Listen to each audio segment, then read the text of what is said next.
Thank you very much, General. I have a series of questions that are standard for nominees. You may respond appropriately. Have you adhered to applicable laws and regulations governing conflicts of interest? Yes. Have you assumed any duties or taken any actions that would appear to presume the outcome of the confirmation process? No.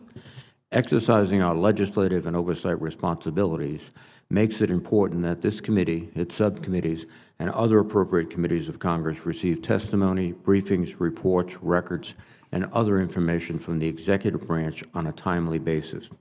Do you agree, if confirmed, to appear and testify before this committee when requested? Chairman, I do. Do you agree, when asked before this committee, to give your personal views, even if your views differ from the administration? Chairman, I do. Do you agree to provide records, documents, and electronic communications in a timely manner when requested by this committee, its subcommittees, or other appropriate committees of Congress, and to consult with the requester regarding the basis for any good faith delay or denial in providing such records? I do. Will you ensure that your staff complies with deadlines established by this committee for the production of reports, records, and other information, including timely responding to hearing questions for the record? I will. Will you cooperate in providing witnesses and briefers in response to congressional requests? I will. Will those witnesses and briefers be protected from reprisal for their testimony or briefing? They will be. Thank you, General. General, the 2018 Nuclear Posture Review recommended a supplemental nuclear system to the Triad, a submarine-launched cruise missile, or SLCM-N. The 2022 NPR did not pursue it. And what are your views on the nuclear submarine-launched missile? Chairman, thank you for the question. If confirmed, my job is to be able to present the decision maker, the President of the United States, with a wide variety of options to be able to meet challenges that we have seen to be warranted due to a requirement. In this case, I would want to be able to present the maximum capabilities that are available. When it comes to SLCM-N, I must admit that I would like to be able to do like my predecessors before, to make an assessment on that. If it is able to meet that capability gap that is there, I'd like to be able to see that and assess that so I can make my best military assessment on the specific weapon system itself, because I am not familiar with that weapon system on the specifics of what it can do with the capabilities to close the capability gap that we might perceive. General, as I noted in my opening statement, we're now facing a three-way nuclear race, which alters some of the traditional notions of deterrence based on the bipolar world of the Cold War.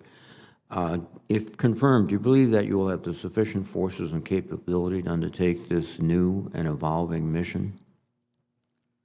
Chairman, thanks for the question. I'd like to answer that in two ways. The current force that we have today, we're ready to execute today. What I would say is, if confirmed, and I know this is continually happening today, is we must evaluate what the additional risks are and what the adversary is doing to ensure two things. First, to evaluate to make sure that the nuclear strategy that we have within Strategic Command can meet the objectives, the national objectives that are presented before us. So the first thing I would do, if confirmed, is to ensure, because, sir, the first time since 1945, the first time for us as a nation, we have two near-peer adversaries. We have always put together a nuclear defense strategy that has one nuclear peer. We were going to have to roll up our sleeves to ensure that we're doing everything that we can strategy-wise within Strategic Air Command, between STRATCOM, to ensure that that we're meeting the objectives to be able to have and take care of 2 near peers.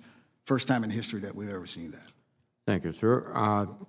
STRATCOM is the Joint Staff Lead for ensuring the Joint Force can successfully defend and prosecute electronic warfare, which is now referred to as Electromagnetic Spectrum Operations, or EMSO. Russia has successfully used EMSO in Ukraine, and China has greatly expanded their capabilities. Can you tell us your views on this subject, and if confirmed, will you ensure it receives your full attention?